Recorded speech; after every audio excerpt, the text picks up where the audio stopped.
Hey, good evening, everybody. Happy Wednesday. Welcome back to the show. Wednesday means Kdog After Dark, of course. So welcome, everybody, back to the podcast, whether you're listening, watching, wherever. Hope everybody's doing well. And if it's not, good evening, good afternoon, good night, whatever time it is for you.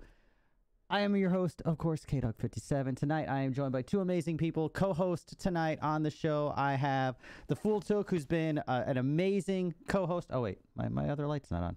I don't look nearly as... There we go. I'm like, why am I getting shadows? There's no... Fool Took tonight, back with us again. Of course, you guys who have been around for a couple weeks have noticed. Of course, been on the show quite a few times, and I appreciate you co-hosting so much these last month and a half or so. So thank you for being here. And then, of course, special guest tonight. She did a little wave for all you people listening on the podcast later. She just did a little wave. For those of you, or special guest tonight, we do have the other half. I always make a joke about whether it's the better half or not. I think we had that conversation the first time you were on. But the other half this evening is the one and only Sonofa. There we go. Hey, up over there. Hey. And she's definitely the better half, no question. she I remember when she was first on the show as special guest, when Took was first on the show, you were in chat and we were like, the other half, the better half, the kinda, the half, the other half. We'll just leave it at that. I don't want to start any arguments, you know. So thank you both for being here. Of course, as we're getting into it, welcome everybody out there in chat. I see a lot of you guys jumping in, resubs happening, everything. I appreciate you guys. Of course, we are recording live for the podcast, so I do always like to throw out as we're getting started, we see you, we love you. Hello everybody, Princess, Jailkin, Bulldog, everybody, we see you guys, we appreciate you. We'll be talking to you guys, we'll be pulling from chat all night long, but if we don't respond right away, I do always like to point out for you guys that since we are recording live, that may be why we don't respond right away. So we're not ignoring you. We promise we see it. We may type in chat a little bit ourselves. If you have anything that we may miss, that you think that we missed, you know, type it a couple times. But if there's something you want a little bit more information about, I have the link there for the Discord as we're live with a live Q&A session that we always touch base back on at the end that you guys are more than welcome to utilize, dip into, and we'll kind of go through that at the end and answer any questions or anything that you guys might have had throughout the show that we might have missed. There we go. Addendum, caveat, little asterisk out of the way. I always like to throw that out there at the beginning. Let's go ahead and get into the show. Ooh, I'm getting messages. Why? Oh, it's because I have it open on this thing too. I'm like, why did I just hear a Discord ping? It's like, oh, because I don't have streamer mode on the gaming PC. Now I'm all thrown off. Also tonight, I'm drinking beer because there's a new... I got, instead of, I've already drank like 2 bottles of wine this week. I was telling them, and it's already Wednesday. So I was like, I got a 6-pack of a new sour today. It's a watermelon dragon fruit session sour. So that's what I'm trying, and we may switch to wine and all that, but I'm going to be sitting here sipping and drinking that. So it's very, very, very fruity. I love sours. I know I've talked about it quite a few times. So I've grown quite fond of sours in recent years. I still hate IPAs, but the sour bitterness is different than IPA hoppy bitterness, 110%. And I'm okay with sours. But anyways, we'll jump right into it. Of course, Sonofa, man, myth, legend, the Rocket Man himself, here with us tonight. That's what I'm going to call you for the rest of the night, because we were talking a little bit beforehand, and he's like going off about all, you know, he loves rockets and everything. And yeah, so we were like, he talked about like 17 different things about rockets in the 25 minutes we were setting up. But give us your 60 seconds before I even get into it. Who is Sonofa? Yeah, give us your pitch. Who are you? Well, first and foremost, I am a nerd.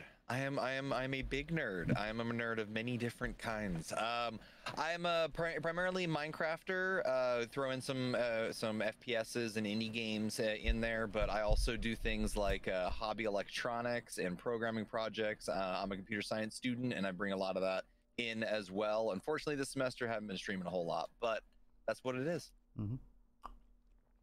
Yeah, and always, like, it's always funny to see, because I am not a Minecraft person, like, at all. It just isn't my cup of tea, but I respect it. Like, I go over and, like, I've watched, like, Sonofa play, or even when, like, you two have your nights together back when you had Fortnite, or even, but just, like, Minecraft, like, I would be, like, lurking after in the morning when I can't sleep on Sonofa, and it's just, like, all, like, there's coding in Minecraft, which I never even like realized, like with the redstones or whatever. And I'd be sitting there and I'm just like, I thought this was just like a simple little square game. Like I have no idea what's going on. And he's like going in like making servers and all that kind of stuff in Minecraft, and I'm like, I have no, and like, oh, I need to do a code over here in this rock and this thing and all that, and I'm just like, yeah, nerdy goodness, and I would have never realized that if it wasn't for you. I would just have no idea about Minecraft at all. But it's kind of cool to see, you know.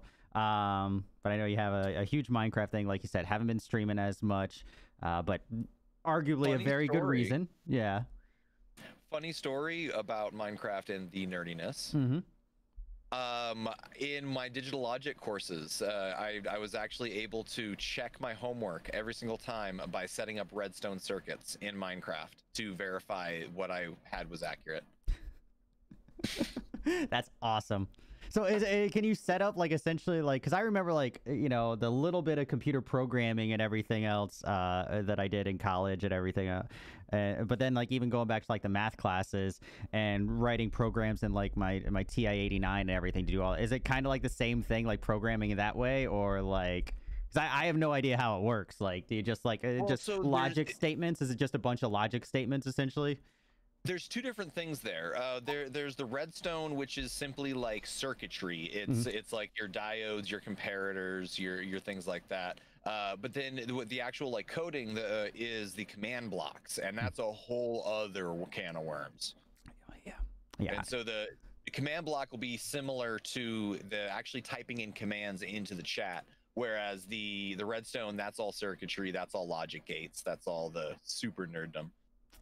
I mean, I'm a fan of it. I enjoyed watching it, but I'm also, for those of you guys that don't know, hey, surprise, I'm coming out of the closet. I'm a nerd also, if you guys haven't realized in the 2 years that I've been doing this shit.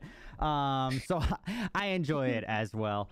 What else? There was something else I was going to mention, but I always forget, and then I'll remember it later. But Sanofa, awesome. Awesome. You guys are already familiar with her as well. We'll go ahead and get into the meat of the show, and then I'll remember what else I wanted to say about Sanofa later, because for the second week in a row, I forgot to write down in my notes what it was I was going to talk about, because I'm a responsible host. Anyways, move right into it. We'll go ahead with the kind of biggest news, at least today. We have a couple of things that came out this week that are pretty big news, but especially for us that are streamers, Twitch announced today, soundtrack by Twitch, which if you guys didn't see, this is something they just came out with. I had the blog post there in the Discord. A little bit of information about it. It's a way for streamers and those of us on Twitch to have music while we're streaming.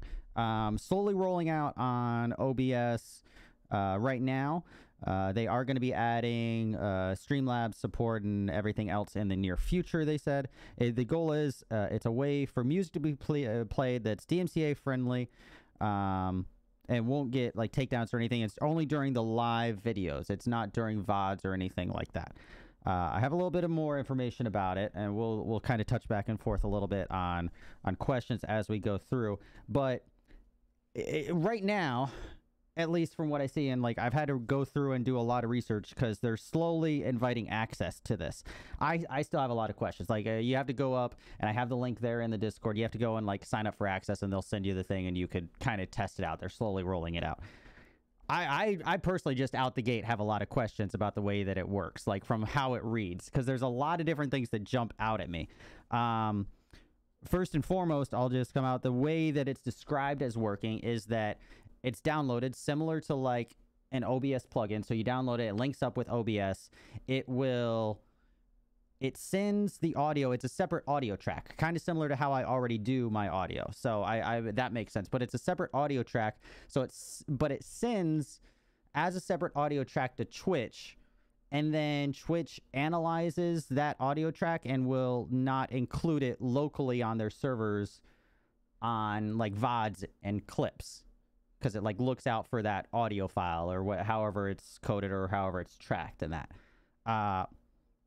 In theory, I mean, that's kind of what I do, but the fact that they're adding this on, I personally, and I'll open this up, I personally have a couple different things about it, because one, is it the music controlled really on Twitch side or on like server side, or is it controlled on our side? Like, is the music on our system, or are we just kind of doing an internet browser and it's just sending the information? And with all that being said, is this going to affect our quality at all? Because now we're adding a whole nother audio track to the mixer that is being analyzed in a different way. Like, I'm wondering if it's counting it as almost two different streams being uploaded, the way that it reads to me. And that's what kind of worries me. And I have a couple other things, but thoughts on that so far, and, you know, with it being that.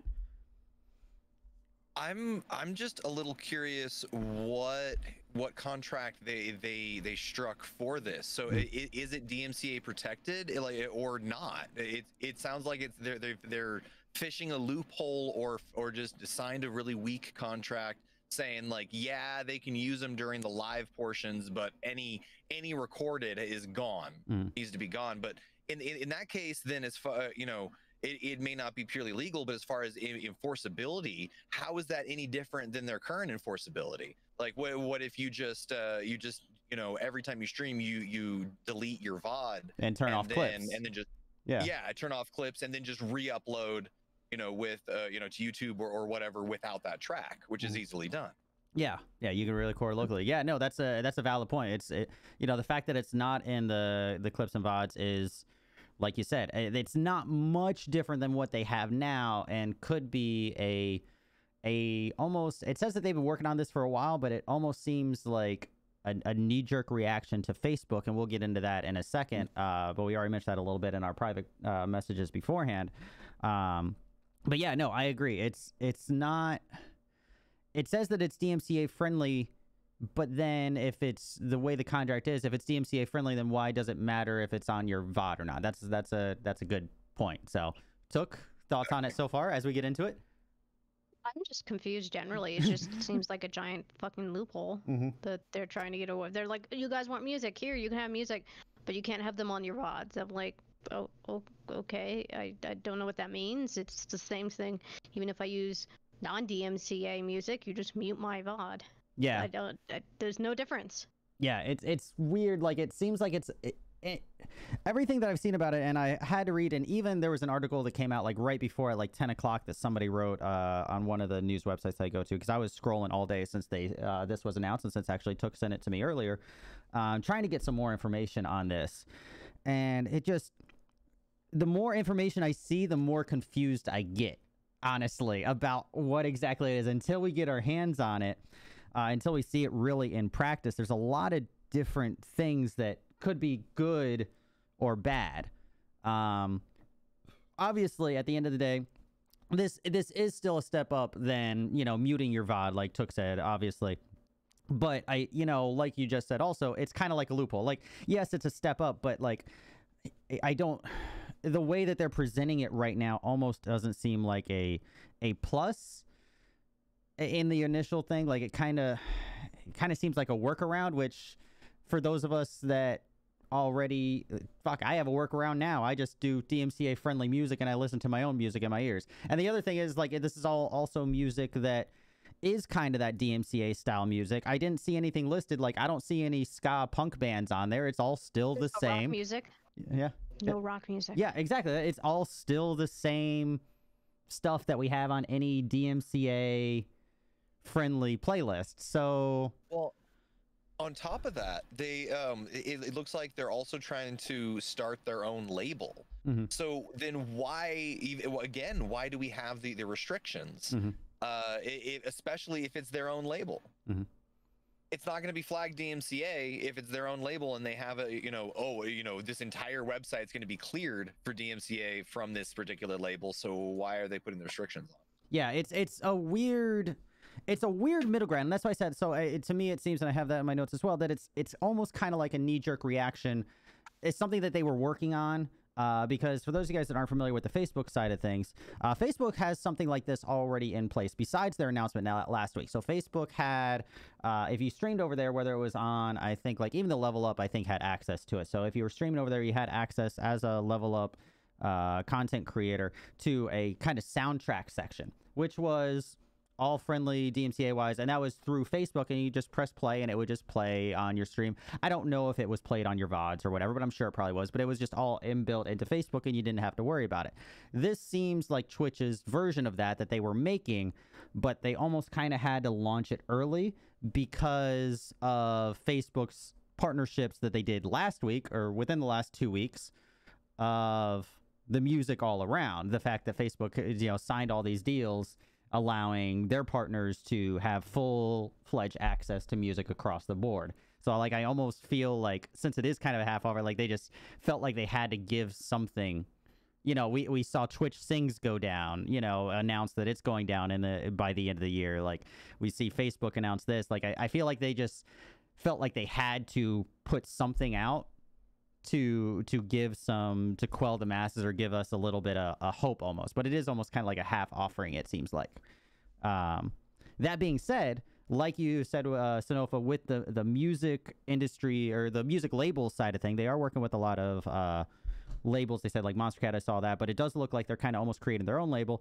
There is something cool that they did allude to when they talked about Twitch Sings closing down, that this will support if you are a music creator on Twitch or you have a Spotify, etc. If you have a Twitch account, if you are part of this program as an artist side of it, when your songs come up on like my stream, say I'm using it, when your song comes up on my stream, it'll have on the little widget, it'll have your name as well as a link to your Spotify, your name, your song, a link to your Spotify, as well as a link to your Twitch. So artist side of it, at least out the get-go, this seems like a good idea. If you're a starting out artist or a little bit smaller or anything, not as widely known, this adds more discoverability because theoretically you now have the whole Twitch platform as a potential audience. But that leads into, is this Amazon starting their own label? That then do you have to sign a contract to get onto this widget or soundtrack by Twitch? There's a lot of, like, I need more information, and their blog post doesn't have much. And it's like, until we get our hands on it, it's just, I don't know. I'm not bashing it by any means. It's just, it sounds, there's a lot of, like, what looks like loopholes, a lot of weird things. Like, I don't know. What do you guys think? I think it's like you said, it's a half offering that was likely rushed as a result of Facebook doing what it's doing. It's going to be interesting to see where it goes from here, and I think that we are likely to see Facebook continue to make the first steps. I'm curious to see when or if Amazon / Twitch really catches up and starts making their own moves independent. And I'd be curious to see what they end up being. But right now, I think it's just a whole bunch of hurry up and wait and figure out what's going to happen next. Mm-hmm.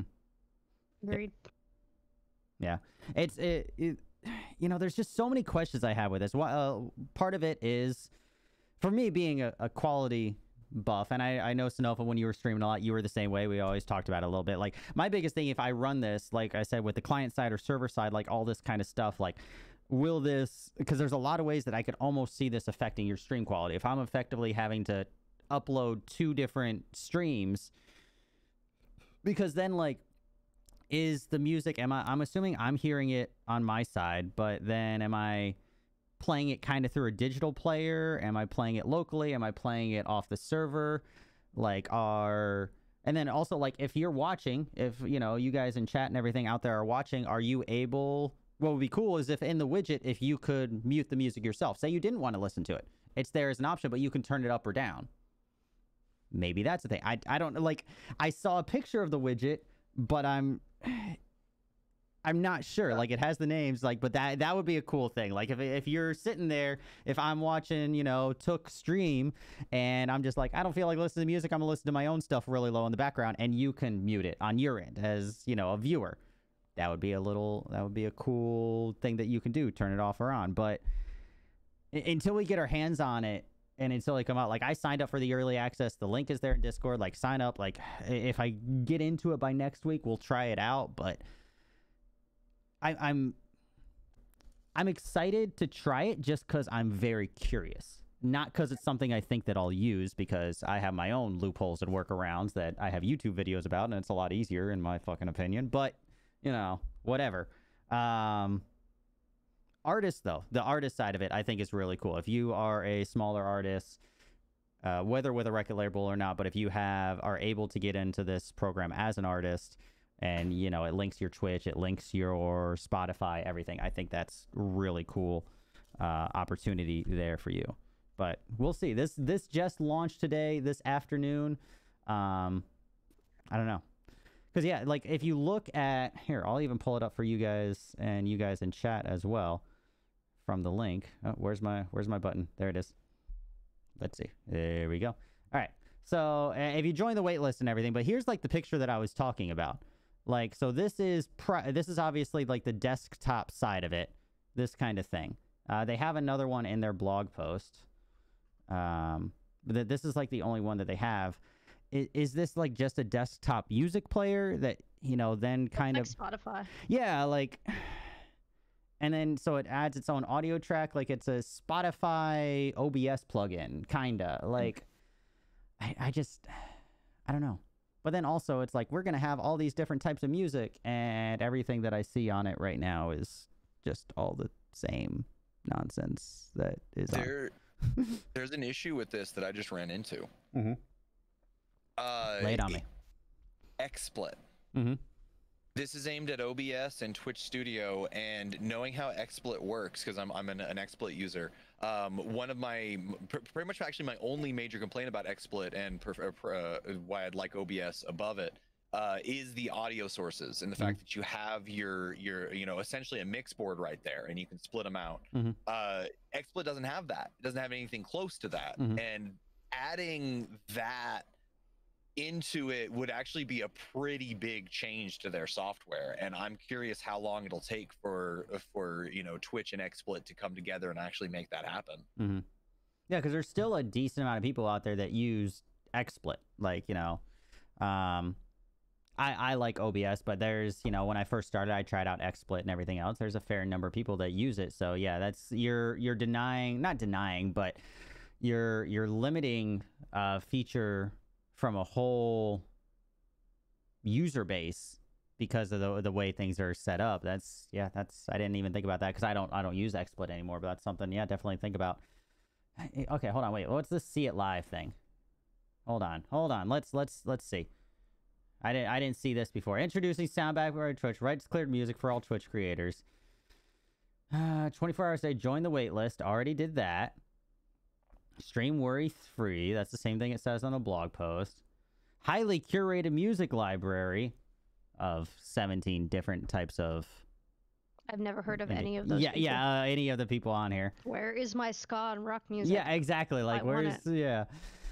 This new tool... See, I didn't see this link before when I opened up. Otherwise, I would have looked through this. How do I get access to Soundtrack? Our goal is to make Soundtrack available to as many creators as possible, as quickly as possible.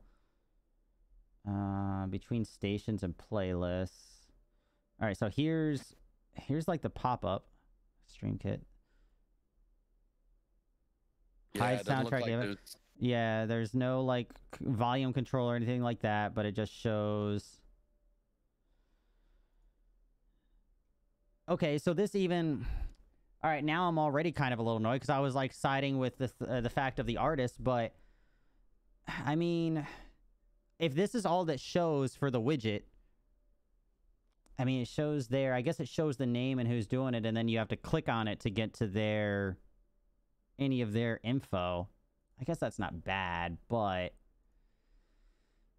just worried about how it's going to work on mobile because a lot of this stuff doesn't work as well. Yeah, on mobile. It's not on mobile, and as is, how many people are gonna like be like, "Oh man, that song's really awesome. Let me click on that." And users and the internet society in general is really fucking lazy.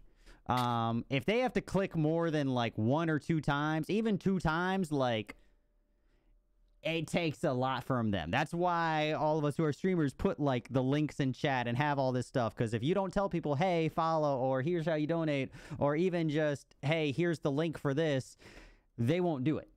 It is what it is. That's our culture right now. So I just already see like as much as I was like, hey, this would be great for artists, like, I don't know. This is by Camel Fat. I don't know who that is. I'm not seeing the link to the Spotify that it said that would be there. So either this person doesn't have a Spotify or a Twitch.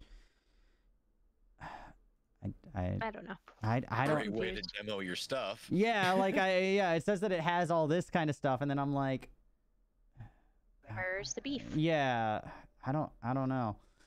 Yeah, I think, like you said, Sanofa, I think that this is, I think we can, it's almost kind of like a knee-jerk reaction. I think that this is something that was rushed a little bit just from my first things. I could be wrong. We could get a whole bunch of information tomorrow, but even now, this is something that's live, and I'm not seeing it. I'm not seeing what's going on, and I'm more curious than anything. Now, a bit more abstract. It's nice to see the streaming industry big leaders taking DMCA seriously and taking steps to make it easier for the content creators. Oh, 110%. Like, we've talked about that. I mean, Took and I think I've talked about multiple times. Yeah, I know we all have. I mean, but it's 100% a thing. It is, these changes are changes that need to be made in the industry because the way that DMCA everything is archaic for our industry as it stands right now. So it is nice to see some type of attempts to make this work. But this one, Facebook's attempt isn't an attempt. Facebook is a move. It's a start. This, I'm not sure this is quite an attempt. This is them making their own version of Pretzel Rocks or Harris Heller Stream Beats. Like, they just want you using theirs. Like, that's... It's the PR stunt. Yeah, like, that's... I just... Yeah, I don't want to say... Don't at me, everybody. I don't want to say this is a swing and a miss. But everything that I'm seeing right now from the initial impressions of this... I personally am not impressed. Even as somebody who, I have my workarounds, everything else. I'm just trying to look at it objectively. I don't see where the slight appeal to this over using like Pretzel or Stream Beats or something like that would be that it's all just kind of built in already to Twitch and you don't really have to do much, I guess. I guess it's an ease of use thing, but... There's still the issue of people who stream games that have music already in it, and then they get striked anyway. So yeah, like this is just this is something to me that should have been done 6 months to a year ago on Twitch. Like this isn't the step to be made September 30th, 2020. This was the step that should have happened like 6 months ago. Yeah. I feel like. But it's a new thing. We'll see. We, in the next 2 days, we could get some more information. Like I said, I joined the wait list. I'm going to see what's going on with it because, I like to, figure things out and get hands on for myself. I don't like trusting other people, and their opinions, because I'm also very analytical and I've been described as, I don't know.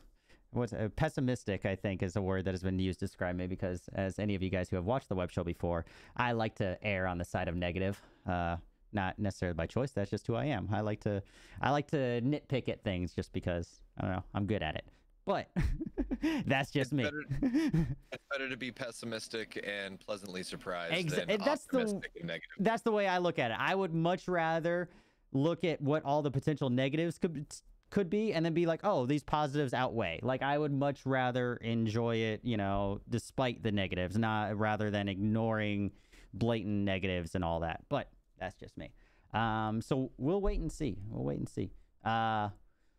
Took, what do you use for like music and all that kind of stuff when you stream? I have Spotify and I just use I just find people recommend lists and stuff and I see what works for me. I have a like local Dallas one that I've been using. I've never been DMCA striked on it, so that's what I've been using. I used the one Uni gave me last week, but I got a strike already, so I don't know anymore. And it flows with what is DMCA and what isn't, and I'm like, I don't even know anymore, man. I just listen to music and hope that I don't get it muted. Yeah. All right.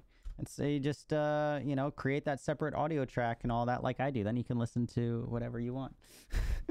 It's true, but I'm lazy. I'll just make Nofa do it. Yeah, there you go. That's what I said. I would ask what Nofa uses, but Nofa's been, you know, MIA a little bit from the streaming for a little, not MIA, but you've been, you know, busy. Yeah. I've always used Monster Cat though. I do remember that. We had that conversation way back in the day. Yeah, that's right. Yeah, so Monster Cat is, you know, you pay for the license, $5 a gold, month. yeah, and you can just stream using all their stuff that they have the license for. They have their Not setup. actually all.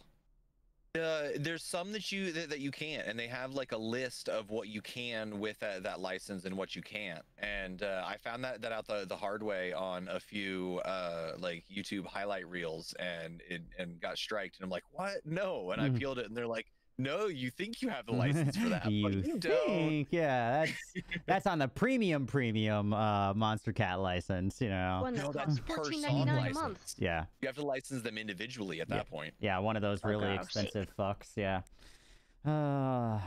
Anyways, And it's all EDM. yeah, exactly. That's the thing, and that's what I always say when it comes down to these, you know, us trying to play music and DMCA friendly. It's like, to me, it all sounds the same. It's not my cup of tea. Some people love it, and that's fine. I don't hate on that. It's just not for me. And to me, it's all just the same 7B. You know, it's just weird. Every once in a while, there's one, but I go fucking crazy listening to DMCA friendly music. Like, where's my DMCA friendly, you know, like you said, like rock, punk, ska, like all that fun stuff. I'll go get my trumpet. And I'll just start. Yeah, just start doing that. Yeah. Don't worry, somebody will probably record it and license it, you know, during the stream, and then you won't even be able to play your own music or something like that. Because the internet is the internet. Yes. Anyways, any other thoughts on it before we move right along? No. No. All right. And grab another sip of my drink. All right. Next. Actually, hold on. Let me make sure I don't have any other thoughts. I had another side of the paper that I forgot about. Well, I didn't forget about, but can you show their artist info? All right. Nope. We're good. One topic done. Moving right along. Couple new updates this week. Big updates for games. Obviously, you guys know me, and I know Took and Snowfa not as much of the FPS, well, FPS, but COD thing. But obviously, one of, if not the biggest game, depending on the time of day, Call of Duty, Modern Warfare. So I like to always talk about it a little bit. Same like when big Fortnite things happen. So new season in COD dropped this week, as well as new big update for Valorant, which we've actually, I think, all played together. I think, great. Haven't we all? Well, not like together. Oh, you and Nofa did. Yeah, me and Nofa did, yeah. So COD Season 6 dropped. Not a lot of changes. I was just looking through. If you guys are COD Warzone players, you guys already know. You've been playing it for 2 days. I'm not going to run through all the little nitpicky things. But the main things that I pulled out from it was that it's content, as opposed to a lot of patches that I've seen in regards to this, like meta changes and nerfing this and that. They did change the shotgun, which a little bit when I watched people, like, I guess that was super strong. But it seems like there's a lot of content change with limited time modes and all that, which there's a limited time mode right now, which is Armored Royale, which is with armored trucks with machine guns, which actually looks kind of cool. So the really big like semi truck that you can lay down in the back of, or like troop truck kind of thing. Yeah, like and now it's like armored and has a mounted gun on the top. So it's kind of like, they're calling it like Armored Royale. That looks kind of cool. And then I guess there's a Halloween event announced for the end of this month, which they're going to release more information about. So if you're a COD person, there you go. It's new season. You're happy. I don't know what else to tell you. I mention it. If you haven't seen it, there you go. You're happy. Unfortunately, well, not unfortunately, just I don't think any of the three of us are really people who play. We played it day one. Yeah. And then we never played it again. Yeah. Every once in a while, I get an itch to play it. Like, I've played with the community a couple times, but it's just... It's COD. Yeah, it's COD. It continues to be COD. Yeah. I was really big into COD the first, like, 4 games or so when I play it with my Navy buddies. But it hadn't changed. Yeah, you know, but it works. It works for them. And I don't know what to say. It's COD is COD is COD. Call of Duty, the pew pew. Call of Duty, Modern Warfare, Warzone. It hasn't changed. Fortnite COD. Yeah. It's I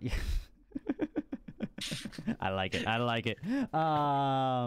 live with this man 24/7. This is not him being funny. He does this legit all the fucking time. I like it. Oh, I think that was one of the things I was going to mention. I noticed you got rid of the beard.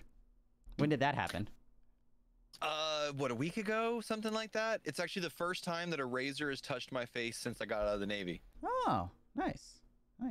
I'm still not sure where I stand on it. Yeah, that's kind of was me. You guys remember I did the same thing like a month ago or something like that. I went clean shaven and I was just like, oh my god, he looks like he left boot camp. It's just I made fun of him endlessly for it too.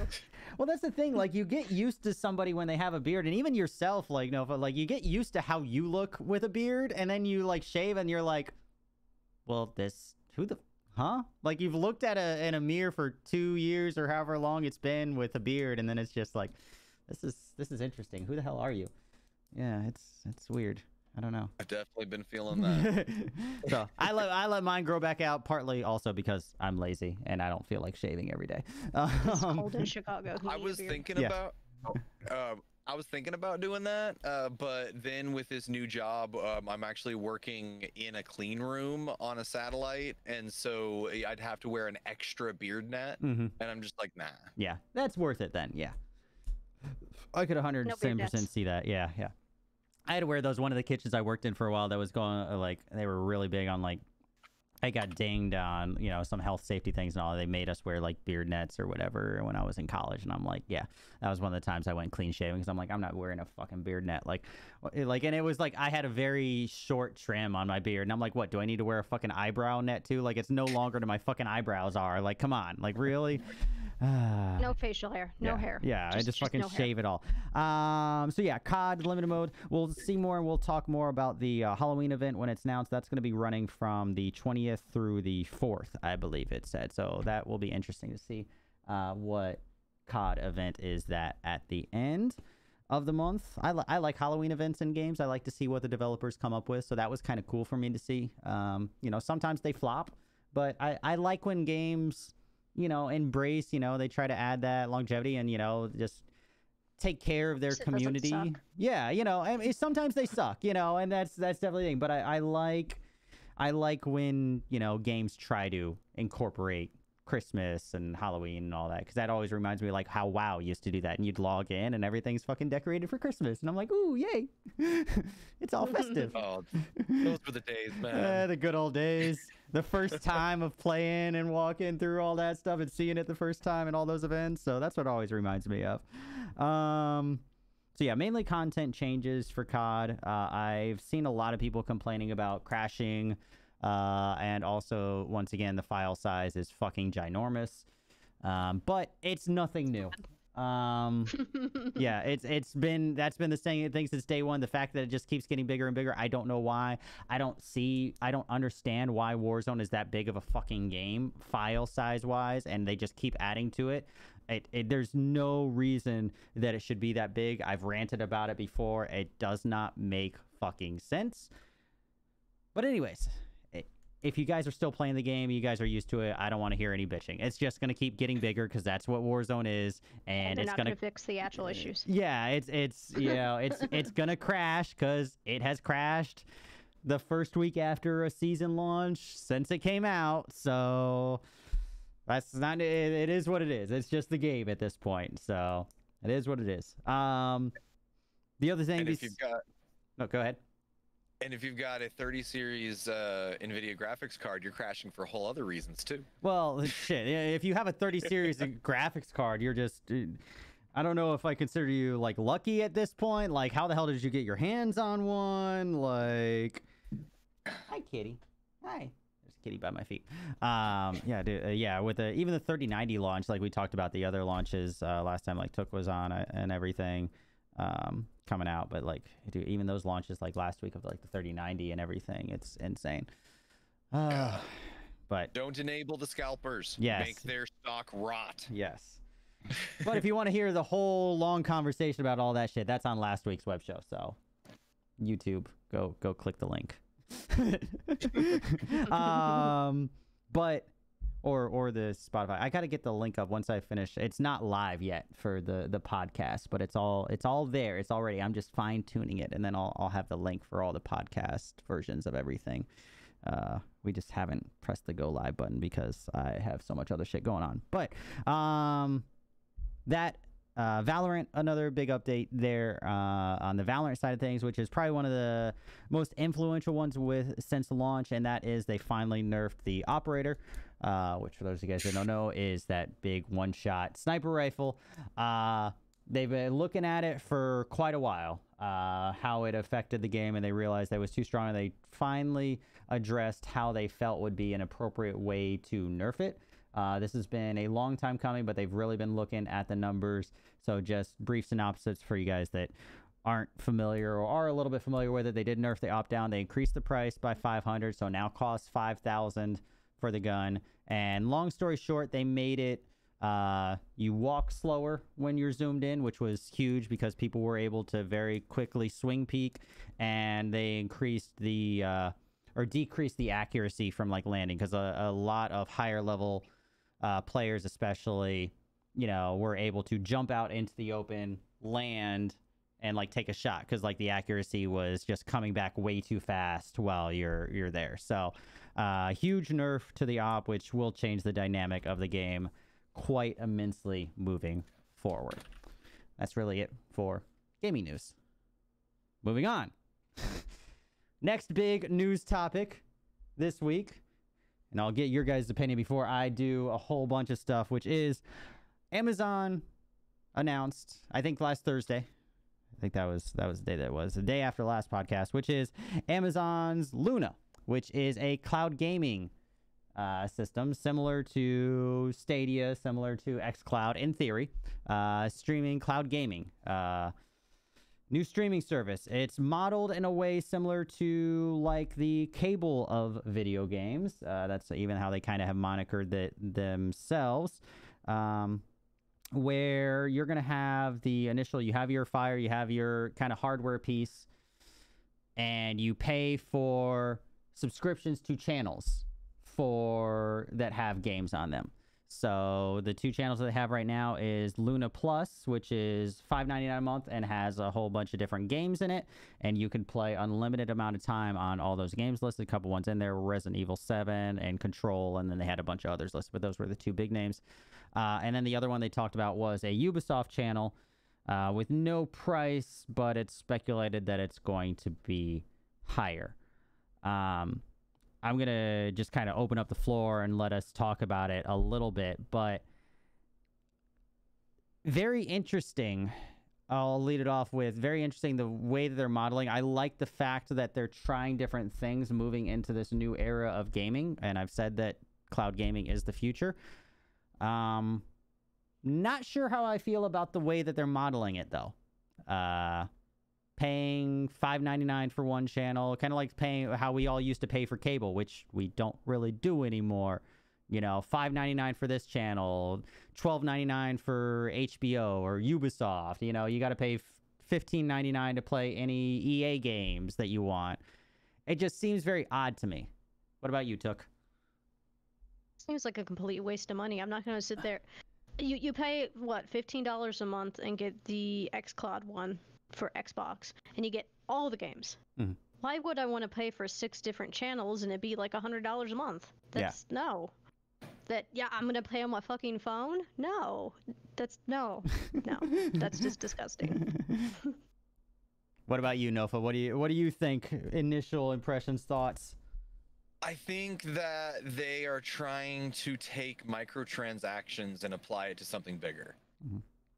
I think that they're trying to they're trying to be EA. Mm-hmm. They're trying to milk it for as much as they can. And personally, the game streaming services I'm not a fan of in the first place. Anyways, I don't think that on average our network connectivity has low enough latency for it to make sense. But putting that aside, because this is more for mainstream people that don't care about a few hundred milliseconds, I think it's going to push people away. I think it's going to put a sour taste in people's mouths, just like microtransactions in EA did. Mm-hmm. No, I agree. I'm not a fan of the model. In the posts and the reports that they have, or the interviews, everything, they've talked about how developers and that are very, very excited for it. Ubisoft's excited, EA is excited, etc., etc. And my first knee-jerk reaction to that is, of course they're excited. This is geared towards EA and Ubisoft and them making money. This, they're excited for people to sign up for this because this is easy money for them.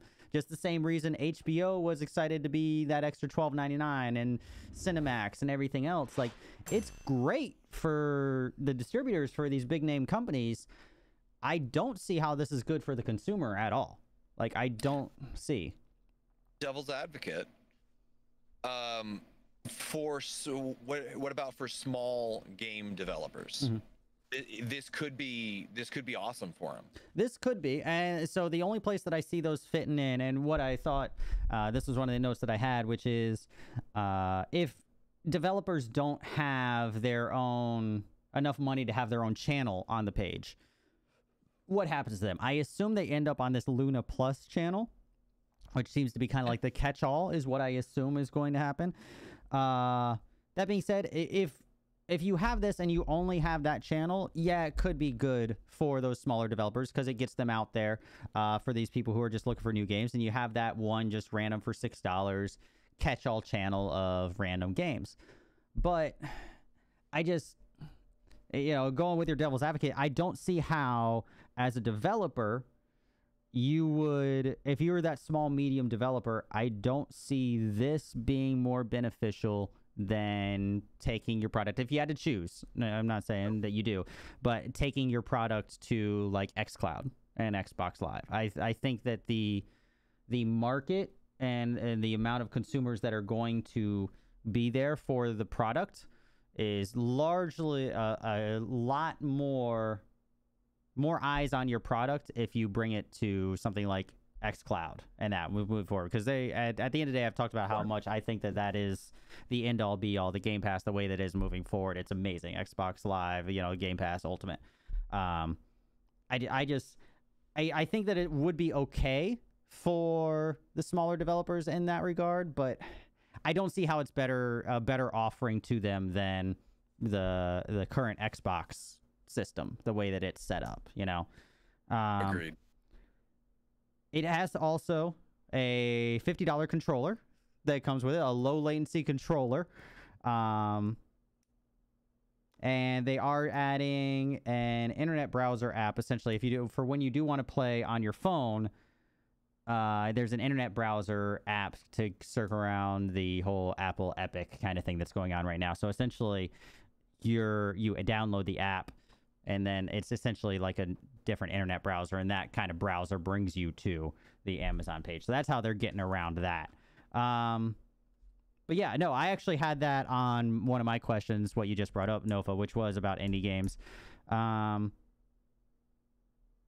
do you guys think that this affects the market share, though, of between Stadia, gag, xCloud, and how does this fit in? Do you think that this is gonna affect that? Do you really think that this is a hard rival? Is this just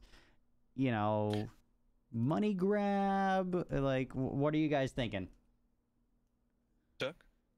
I know I'm not gonna buy it. Mm-hmm. Why would I? I have Xbox Plus. It's got like you said, it could be good for small developers paying $5 a month, but I pay $15 a month and I can play all the games on my computer. Why would I want to pay $5 to play it on fucking Amazon and have to buy a controller? I already own an Xbox controller if I want to play on my phone.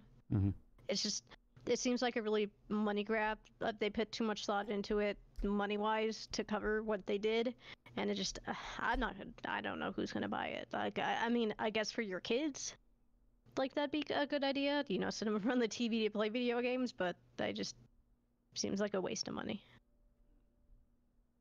I think that because Amazon has the clout and the footprint, that they will try try and gain as much of the market share as possible. But I think that it's going to be an uphill battle. They're late to the game, and like you were saying, the Xbox Game Pass model, it really looks to be the one that's going to be sticking, moving forward. And I don't see this working well. I'm curious to see if they're going to adapt, or if they're aiming for a different market that I'm not thinking of, or what. Yeah, like I kind of see it as they say that they're going with a different model, which I am all for, especially in this new era's infancy of cloud gaming. I'm all for, let's try out different things. But this model that they're going after, this cable model, is the same reason like we've already started to get annoyed with the current streaming model. It was good when there was a couple of things, but now all the people who used to make all the money, HBO, all those guys on cable, started to get in, and you now have to have their streaming service. And it's been proven twice now, essentially, that the consumer doesn't really like that. Cable pretty much failed for a reason. It's not just because of streaming and all that. It's because, I remember growing up, and, I wasn't the one doing it at the time, but especially still when I was in college, having cable and like, oh, I want this channel, but I have to pay this amount extra because of this and all. And it was annoying, and it was a pain in the ass, and nobody fucking liked it. And it was all, money towards, Ubisoft in this area, or, HBO on cable. And it was just all, very much in their favor. It does not benefit the consumer at all. This is not eyed towards the consumer. Them trying out different things. Yeah, I'm all for that because it may work out better for the consumer. But this to me is just in the current day and age, internet, 5 years in the internet world is like 50 years in real world. Like this is to me a very archaic business model, running it this way. Personally, I think this is, it worked 15 years ago, maybe. Hell, it maybe was even on its way out then, because Netflix 15 years ago was starting, and then we got Netflix streaming about 5 years after. But I just don't. This, like you said, and chat said, I think that this is more kind of cash grabby. I think that this is, the big names, the older, people, those big old execs who were like, we used to make so much money doing it this way. Why can't we? We'll just adapt it to this new landscape. And I'm going to be very surprised if it works, honestly. But like you said, Amazon does have clout. They're going to push this. But I just... What if, though... I want to know. I'll let you go. Never mind. Oh, thank you. What if, though, the microtransaction psychology actually comes into play here? Because it's the same price per channel as it is like a sub on Twitch. And there are a lot of people that dollar amount is small enough that it registers as nothing. And so they're okay with throwing them out here and there. Yeah, I think if this is going to work, they're going to have to keep that dollar amount down and show the value of it, because $5.99, okay, or now it's $4.99 sub, but I mean, yeah, that's a sub. Most people aren't a huge, in the internet, like you just said, $5.99 isn't really a lot. It is, but it isn't. We're used to that just being you're supporting somebody. $5.99 for a bunch of games, okay. I agree. I think they're gonna have to keep that dollar amount down to show the value. But it already is looking like the Ubisoft side of it is going to be, a lot of people are projecting that it's going to be between $12 and $15, similar to their current Ubisoft, subscription service. And, once again, if you're thinking about that, like, why not just get, like, the Xbox, the xCloud, and I don't know. Took, what were you about to say? What are they going to do with this with Prime? A lot of people already have Prime. Are they going to? Is this included? Did and see they that, say anything about that? That is something that is something that I did see in my had in my notes as well. Now, if they build this in some way to Prime, if they actually incorporate this into their Amazon network with Prime gaming, I mean, if you really want to make this work, give that Amazon Luna Plus channel free with Prime. give maybe one other channel in addition to that, and then also build it in with Twitch. Like, really just go in on your Amazon network. If you're trying to get on cloud gaming, build it in with Twitch. Build it, get that Prime, just like we have a Prime sub. Give the, the Luna channel, the Luna Plus channel for free with Prime. I think that's the only way you have a chance to compete with Xbox.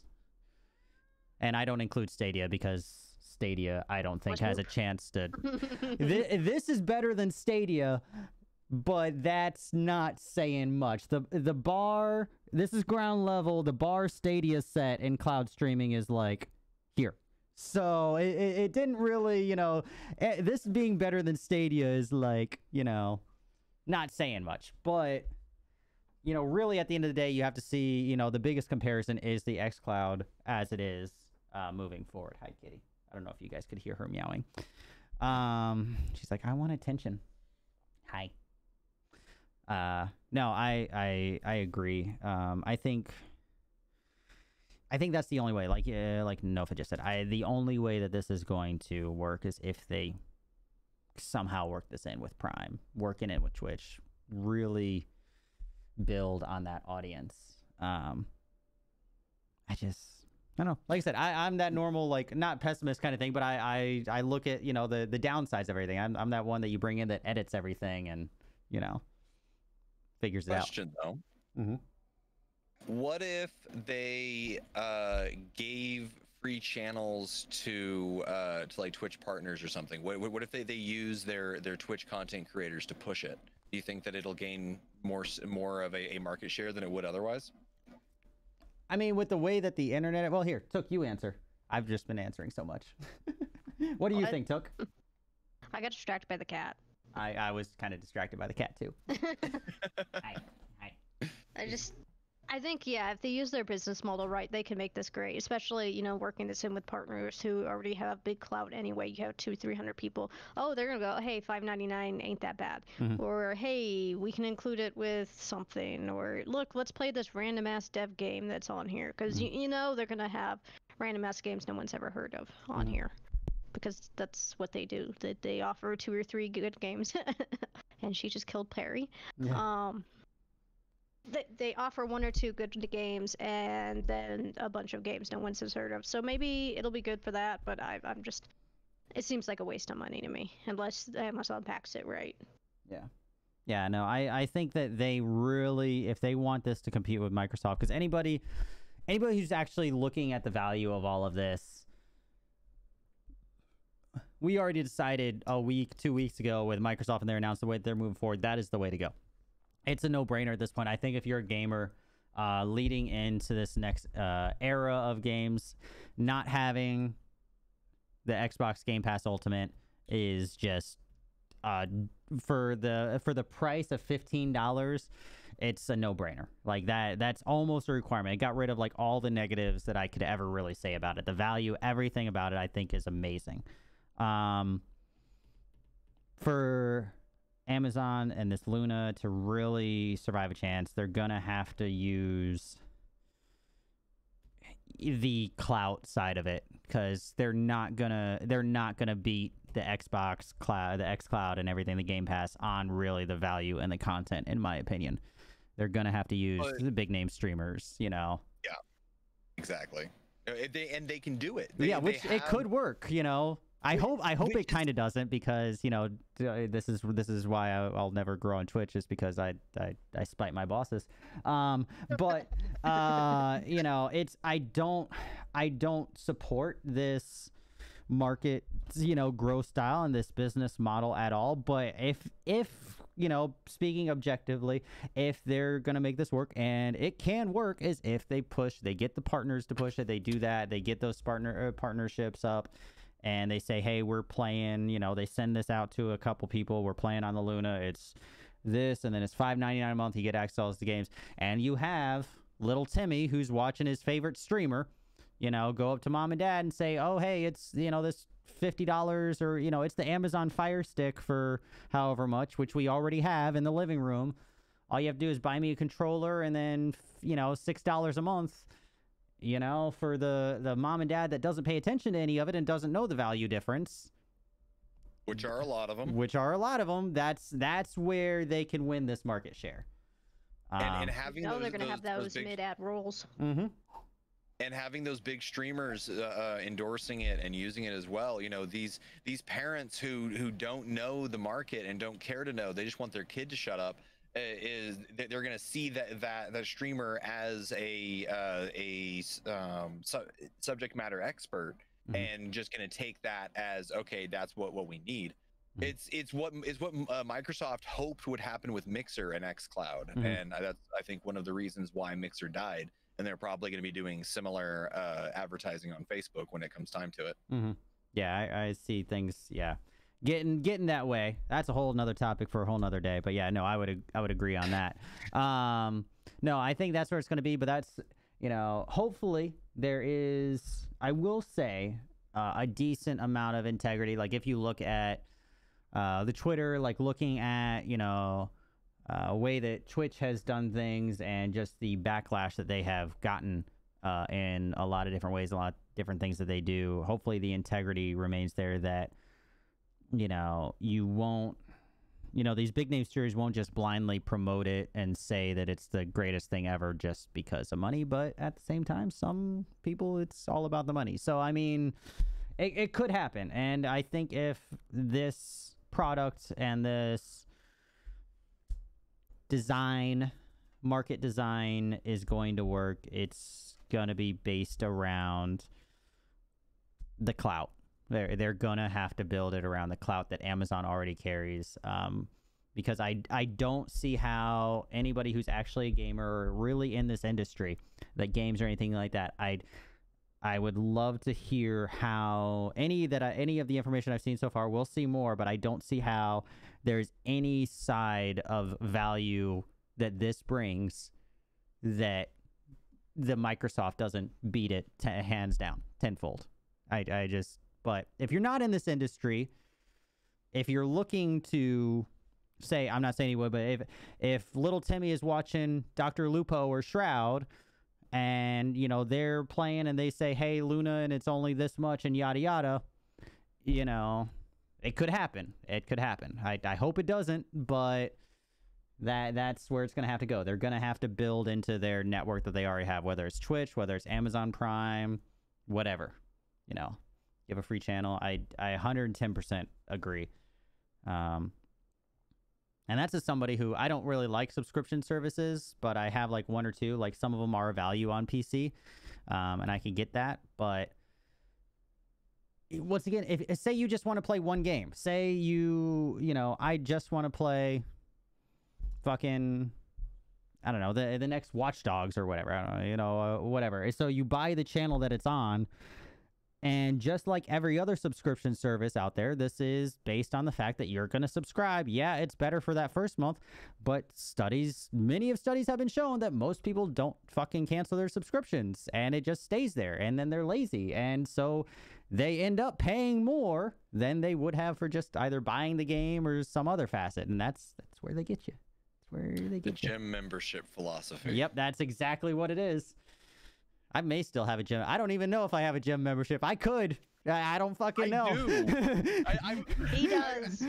And when's the last time you went? Verona. Yep. And when's the last time you went to the gym? Oh, let's not talk about that. That's it. Like it works. I see it. It works. It does. You know, and that's you know, the part about this that kind of, you know, pisses me off is knowing that if they do this right, you know, looking at it, standing back objectively, if they do this right, it could work.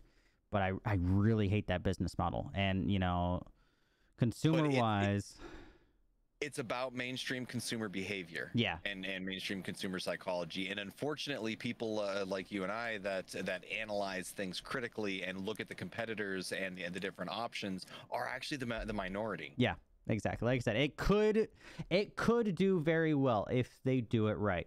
But now long term, I would argue it could do very well in the short term, but long term, we could see the same thing that happened to cable, that is already happening to streaming service and all that.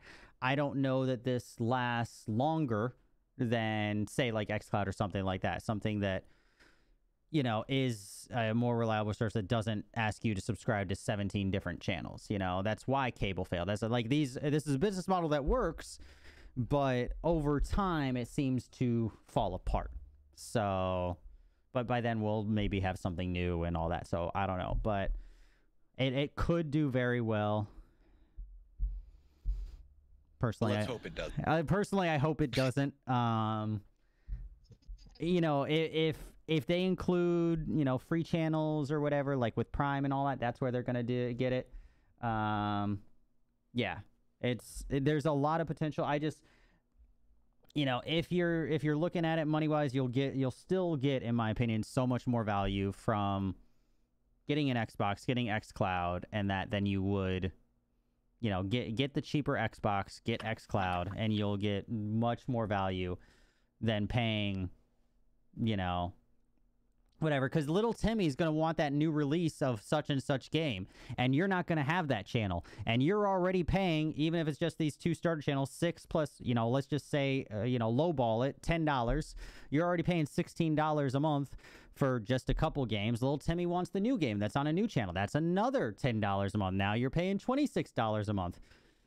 And then he wants this other game that's on a different channel, and that shit adds up quick. Whereas you could just have the Xbox and the xCloud and everything. So, and that's why everybody's gonna have their own little channel with all their own little exclusives. And I don't fucking tell me that Amazon will not pay for fucking exclusives on this thing, because they are 100% will use their fucking market share and their money to try to get fucking exclusivity shit on this. Microsoft's doing the same thing, though. I mean, what do you think that Bethesda grab was? Yeah, it could be potential. I hope that Microsoft holds true to a lot of it, and that they say that they are not planning on doing like hardcore exclusives. Like, I could see like timed exclusives or whatever, but I hope that, you know, Phil Spencer and that did come out saying, and we talked about it last week, that they have no intention of, you know, still competing in like the console wars things. They're not planning, you know, they'll look at it on a case-by-case basis, but he said that they're not planning to use this as restarting the console war, you know, exclusivity thing and all that. And I hope that that's true. I said last week, as of right now, in regards to that kind of stuff, he hasn't given me reason to doubt him. You know, they also said that they're gonna support Mixer. Yeah, I know, but you know, I'm saying in that you know, cloud gaming section, I have yet to see a reason to doubt it. You know, I'm a very skeptical person, so I am doubtful. I think that there will be exclusives in some way, shape, or form, but if anything, you know, I said last week, I think that they'll make exclusives just to finally maybe strong arm Sony into playing ball and just bringing them to the cross-play thing. That's what I hope they use it for. Like, I hope they use their powers for good, you know, rather than evil. So, but no, I agree. Like, yeah, exclusivity is going to be a thing here. We'll see how Luna rolls out, you know, and then buying another fucking controller, buying whatever. I don't know. Come on, make the jump. I'm curious make the jump. I'm curious with this Luna controller, and I don't think that we'll know until reviewers actually have hands on and tear into it. But I'm curious if it's a Bluetooth/Wi-Fi to the phone, or if it's like Stadia was doing and has internet connectivity on its own right to limit latency. I found an Amazon article for a thing where you can buy it. You can look at it. Hold on, I'll share it. From one of the articles that I read, it said something about how it links up to like the Fire Stick. I'm oh my not God, sure you can how. use Alexa on it. That's disgusting. Well, you could still link up to the Fire Stick through their servers. It's Bluetooth and USB, it says. Okay, so yeah, Bluetooth and USB, which means that they are incurring latency by going through the Bluetooth standard and then going through the network, which means that it's going to likely have even more latency than was observed in Stadia. Mm-hmm. That's not good. Yeah, but you can say, Alexa, play Grid, and it will play it for you.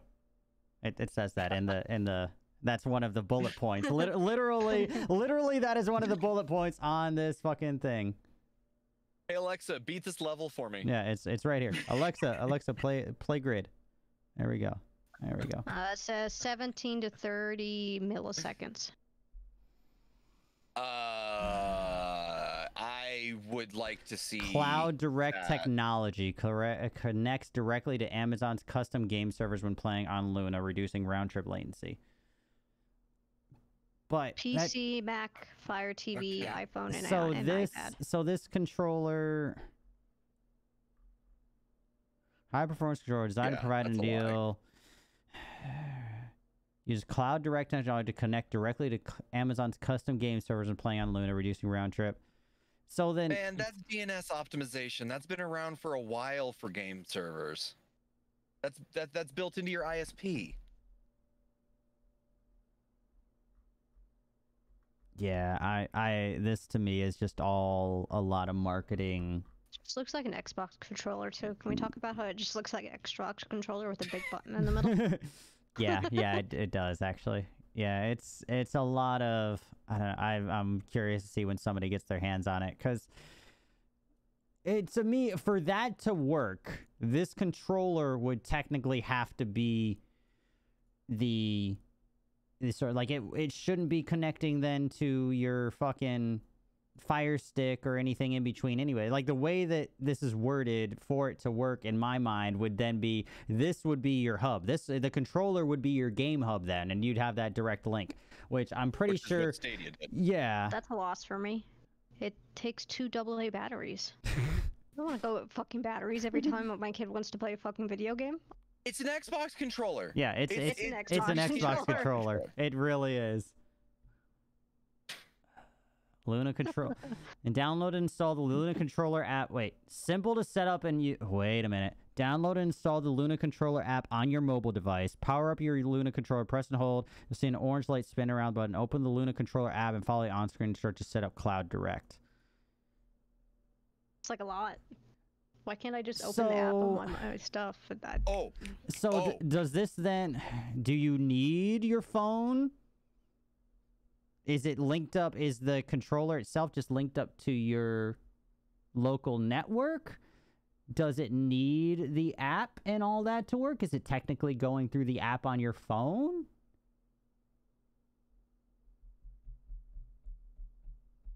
So, it's not 17 to 30 milliseconds. It's not? It's 17 to 30 milliseconds less. Yeah, than a local normal Bluetooth connection. Yeah, yeah. Well, that's like nobody. Yeah, like I said, it's marketing. Yeah, and now I'm like onto this mobile. Like, is this trying to use like your mobile connection, and then, or do you just? Maybe I'm overthinking this. Maybe it's kind of like the Elgato Keylight, and you can just set it up on once you get it set it up on your network, you're done. Maybe I'm overthinking it. I'll give it the benefit of the doubt. And say that it's like when if you don't have your computer, you could set up your Keylight on your phone and it's set up on your network and all that. So maybe that's what it is. I'm probably overthinking it. It's saying here that the app is a function of easily switching screen to screen. So it looks like you can set it up on multiple devices and then just like say, you have to get up from the couch and go to the bathroom. You swap it over to your mobile device. Got it. And then, yeah. Either way, I think chat mostly agrees. I think we all kind of agree that this is kind of a swing and a miss for us. Not saying it's not going to work, but at least for us here, this is not something that we're going to be using. But that doesn't mean that we won't see this work. This has more potential than Stadia did. Stadia was a fucking shit show. Yeah. But I'm definitely, this is something that I'm gonna be keeping my eye out, because I think if it's gonna work, it's gonna be built around the premise and what we talked about, those couple things. So yeah. Any other thoughts about it before we move on? Nope. All right, moving right along. Button. There we go. It's so weird because I press the button, then I look up to see if it changed, because I have the stream up here, because I kind of look you guys in the eyes while I'm talking to you, but it's ahead. But when I press the button to change topics, obviously there's a couple seconds stream delay. So I'm like, wait, the button didn't work. And then I'm like, oh, wait, it did. It's like, okay. Because, Not quite as fast as Mixer, but anyways, Better than it used to be. yes, much better than it used to be. Oh no, that was actually one of the things I was going to bring up during the music comment when we were talking about that. Just a quick side note. I will say, Twitch needs a rival. Twitch needs, and we've seen this, and Twitch needs another streaming service to come up with these ideas for them to implement, and it only makes Twitch better. That, if anything, that may be one of the best lasting things that Mixer ever did, is that it made Twitch adopt newer technology, newer ways of doing things. And we might be getting that same thing now with Facebook, because like we said, it was kind of like probably a knee-jerk reaction to their music announcements and everything else, them setting all this up. So I will say that Twitch needs a rival, and hopefully, you know, they you know, controversy, or you know, what's the phrase that I'm looking for, breeds not necessity. It's not, but like, yeah, like anyways, you guys know what I'm talking about, innovation. Right? You know, innovation, yada yada stuff, and that. Anyways, moving right along. Yeah, make it better. Yeah, exactly. You know, sad news for everybody. Hate to break it to you. Among Us 2 has officially been canceled. I'm sorry for all you guys. Good news though. Everything that they were going to do in Among Us 2 that they announced last month, they're now just going to incorporate into Among Us 1. So yay! So no new game. But yeah, they're planning on incorporating all of the stuff that they were going to make a whole new game out of. They're just they said they're going to take the extra work and pretty much rewrite a lot of the code in Among Us 1 to make it better. So rather than bring it a whole brand new game... Yeah, I always say, like, I'm just going off of what they said. To me, my first thought was they were going to make a new game, then they realized they're making all this money, and if they make a new game, there's not a chance that people are going to get said new game, and they'd rather just keep their player base and make the first one better and give more content there. They realized that's where their money is. But what do I know? I'm a pessimist. All content planned for the sequel will be moved to the current game. Colorblind modes, theme stages, friends accounts, or friend pages, account pages, all that's going to be added into the current game, which is good to hear. Among Us is fun. We've played it. We've all kind of played it at this point. I feel like them adding more to it is good. What? No fun. I haven't at all. You haven't played it? No, we don't fun. play those kinds of games. It's an anxiety kind of thing. Social engineering. Gotcha. Yeah. I don't like lying. That's okay. We'll make you. Yeah, if you ever play it, we can be the. That would be cool if you could like set up where it's like I never want to be the imposter or something like that. Please don't make me lie. I just want to fix shit. Yeah, he's like, I just want to go through and fix things on the ship. No, one of the things I will say, you know, the game, so it's cool that they're adding all this stuff in. Obviously, one of the bigger games in. One of the things I wanted to mention, though, we have Among Us. You know, they're building into this more games, kind of get more money out of it, realistically, and keep the core game going more. But we've seen, and we started to talk about it last week, and I want to talk about it a little bit more this week, especially because I've been playing, and I don't know if you guys have seen, current game that is blowing up is Phasmophobia, or you know, Phasmagasm as I keep calling it, which is arguably an indie game. Ghost hunting. Among Us was out for a while, an indie game. Fall Guys, indie game, was out for a while, and then it blows up. These last 3 months of summer have seen an exorbitant rise in popularity of these smaller indie games as opposed to the big name titles. You know, it could be because of COVID, could be because they're the lack of the big titles. But what do you guys think? Is that the reason? Is it COVID? Is it, you know, consumer market, you know, what people want to play right now? A changing of the tides in the future? What do we think?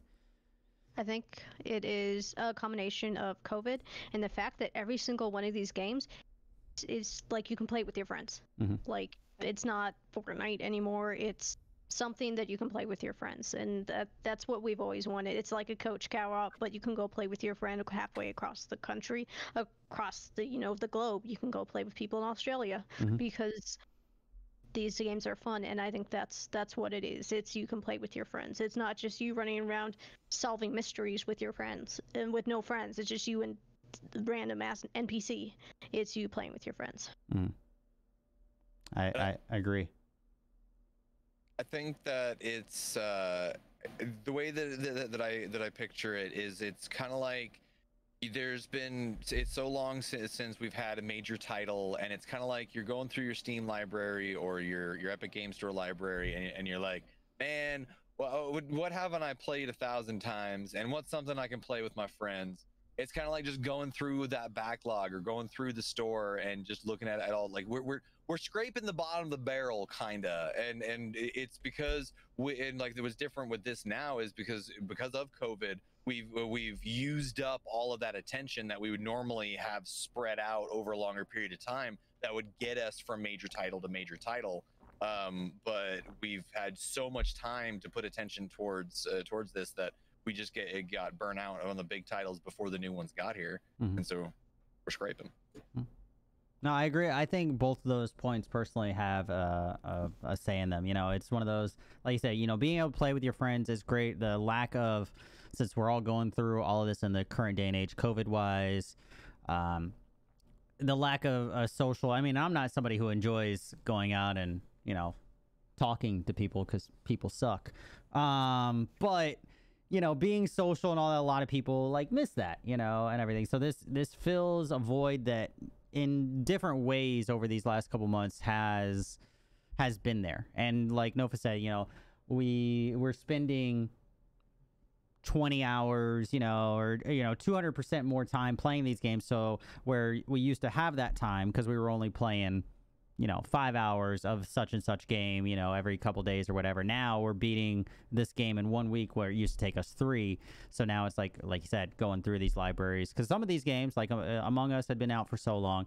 Fall Guys was out for like a year and a half before it blew up, and then randomly some, probably one of the big streamers went through their library or something like somebody suggested, and they were like, oh, this is kind of fun, and then it just blew the fuck up.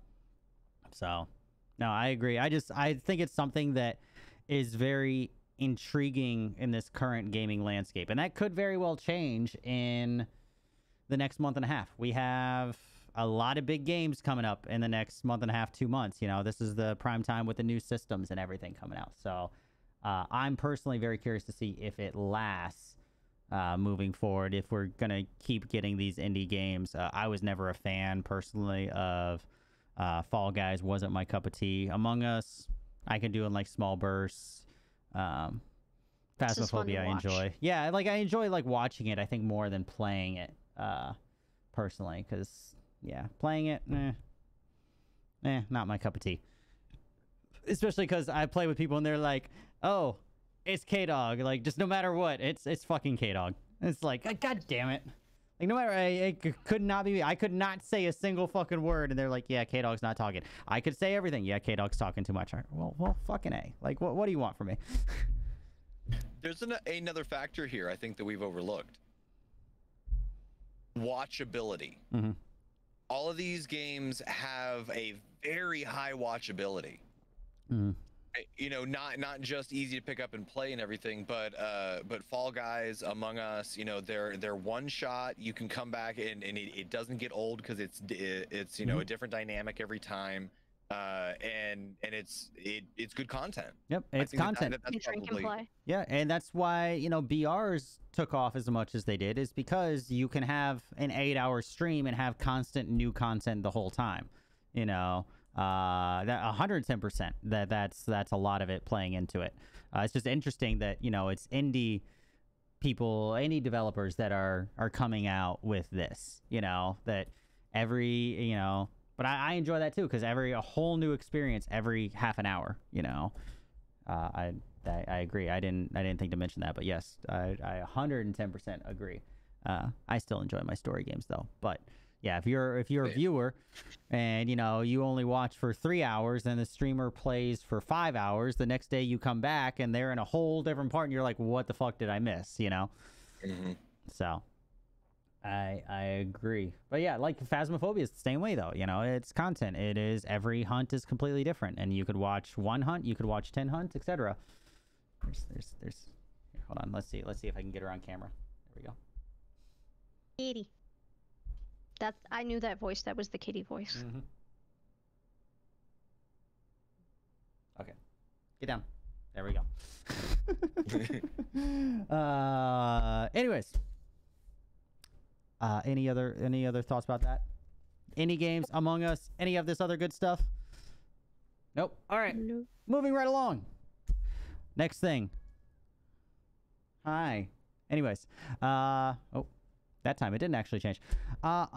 Next thing. Cyberpunk, CD Projekt Red. It came out, I think, in the last couple days that, unfortunately, they are now making all of their developers go on to 6 days a week mandatory for crunch time, which is something that they have said before, gone on record saying that they will never do. They said that they care about the mental health of their developers too much, but now recently came out, and the head lead of the studio, Adam Badowski, I think is how you say his name. He did come out and say, you know, I take full responsibility for my words before saying we wouldn't do this. He just, you know, they exhausted all other options moving close to the deadline for this. But he, you know, he's the one doing this, you know, and he unfortunately had to make that choice that they need to institute this crunch to get the game out on November 19th. Before we go any further, like, what do you guys think this is okay? Do you think it should be pushed back? As a computer scientist in training and in school, this is actually pretty close to heart for me. Mm-hmm. The industry as a whole is fortunately moving away from this, but for a long time, you've had millennials that wanted to be video game designers growing up, and so they got a whole bunch going through training, and they ended up saturating the market, and so then the companies got used to having an inexhaustible workforce, and would just work people to death and then just replace them and you know, as they go. And I thought that they were taking a good stand against that, but clearly their decision to abuse their employees rather than push back the date signifies to me that they're not, mm-hmm. that they're just talk. Mm-hmm. And it makes me sick. And these are story-based games, and especially with beautiful games like this, you should take your time. We don't want an Assassin's Creed thing where we get a nasty-ass game that's broken because they crunched it and wanted it done. And I always use the example of Square Enix. Square Enix has pushed Final Fantasy VII Remake like 3 or 4 times because they wanted to release a good game, but they also didn't want to kill their employees. They value their employees' time. And I think them crunching it is, they should have said, hey guys, we need another month to release the game. We need another month. We have to wait another month. The game isn't where we thought it was going to be, especially with the pandemic and everything going on. We need more time. Mm-hmm. And I think it's an abuse of these people. It's abuse of these workers who have worked so hard on this game, and now they have to put in overtime because they want it out by November. No, delay it. We'll be okay. We'll wait. I will say, in pros to it, at least since they are a Polish-based company, you know, they are getting paid the overtime, unlike a lot of those stories that we hear about the American companies and all that, which they're doing the forced overtime and they're not making anything extra. So they are getting paid for that work. Doesn't mean that their mental health is not suffering because of it. That being said, you know, on your point, and I'm not taking either side here, on your point, both of your points of just push it back, and I think that I would agree with that. I don't mind waiting extra time, but there have been a lot of articles that I've seen over the past 6 months, almost in regards to this, because every time Cyberpunk says they're not going to do this, I see an article or two about it. A lot of and supposed studies have been done. I honestly haven't done the legwork to see how well these studies were done. So I'll admit that. But I've seen a lot of articles pop up here and there about how extending the time on the games, you know, adding another 2 months doesn't help the crunch time. It's still going to add crunch time because they just find more things to fix and do, and it still ends up just being just as much work, which I could see. You know, I've seen a lot of articles stating that there's still crunch at the end of the day. Just adding time means that they're just gonna add more shit into the game, and it doesn't actually help the problem of crunch time.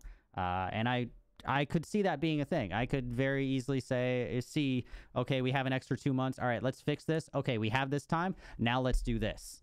I could see that being a thing. Like, I don't know if that's happened. I have not seen any, you know, designers come out and say, oh, well, we were ready to launch on September with what we planned to launch in October, but then we added in all this stuff. I don't know. I've never actually seen that, but I have seen a lot of articles and studies in regards to that. So if that is the case, that's very unfortunate. I would much rather, I agree, I would much rather them say, we need this extra month. This needs to be done, you know, what, it's a month and a half. That's 6 extra days, you know, whatever, 7 extra days, 8 extra days of work in between now and then. Push it back 2 weeks. Push it back till December 1st. But don't add any extra stuff. Just okay, what is 8 extra days? You know, like, why not just say 2 weeks? Just don't add any of the stuff. Just take that extra 2 weeks to make sure it's done and everybody can have the 5 days. That's how I feel. I could imagine, I could see in these articles that people have written saying that extending the time doesn't actually help. I'd like to see more concrete information on that, but I don't know that we'll ever get it from the industry, unfortunately. But I could see the hypothetical where that would be a thing. You know, hey, we got this job complete. All right, let's add some more stuff in. You know, let's get this game even better before it launched. So we'll see. It is unfortunate. I agree with Nofo that I really love CD Projekt Red. One of the things that I loved about them was this fact that they cared about their workers, and you know, this is very disheartening. I agree. It's unfortunate. I think personally, I would much rather them just say, hey, give us an extra 2 weeks, and we'll still work 5 days. I mean, because what's 6 extra days? What's 7 extra days of crunch time between now and then? You know. But to your point of you know, the crunch time can be there regardless of if you add more, because you might add more on your docket. That sounds to me like a managing misstep. I mean, I agree that that's probably 110%. What happens. Yeah. Oh, I agree. It comes down to management. 110% that it's, you know, somebody's fuck up above. Well, but I'm going to be more specific than that. In software development, the general methodology used in order to organize and move forward as a team is called agile methodologies. And it's based on sprints and having a discrete unit of time that you do not push past. Whatever you have working at that point is what you have at that point, and then you develop your workload for the next sprint based on where you're at that point. And if they stick to the same sprints, the same workloads as they're supposed to, as per the methodology, then that added time is all they need. Mm-hmm. But if they then try and start cramming stuff on top of it, then they have literally violated the software development methodology that they're supposed to be following that would keep them from this. Mm-hmm.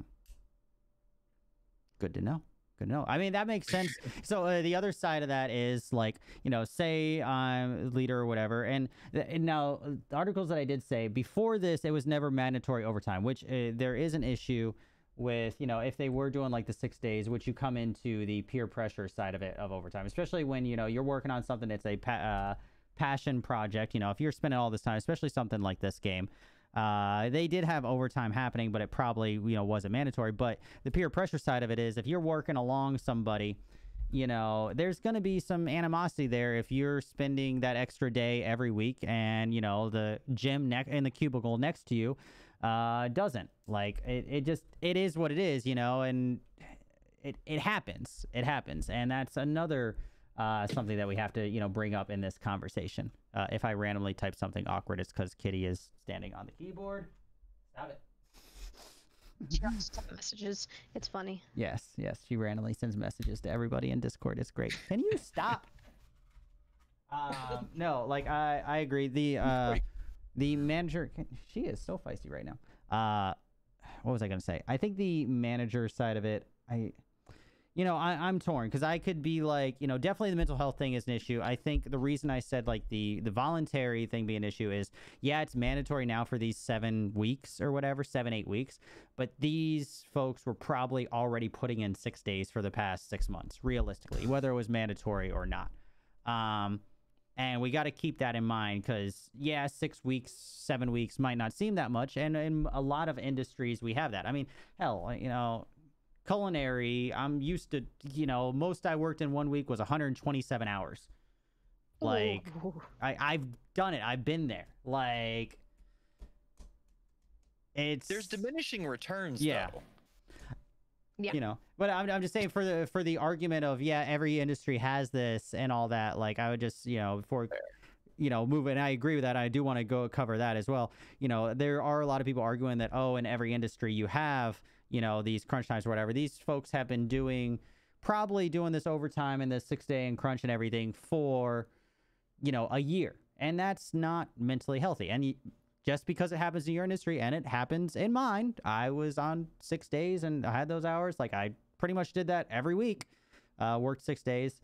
Doesn't mean that doesn't mean it's a good thing. Just because it happens doesn't mean it's a good thing. It's still not good for your mental health moving forward. Just because it happens doesn't mean it's a good thing. But yes, diminishing returns. Sanofa. No, I'm just saying that at a certain point, like there's a line that you're playing with, especially with something as cerebral as programming, as you start adding in more hours and you start taxing the brain more and more, then you get diminishing returns and you'll end up with more bugs or with less usable code by the time that you're done. Mm-hmm.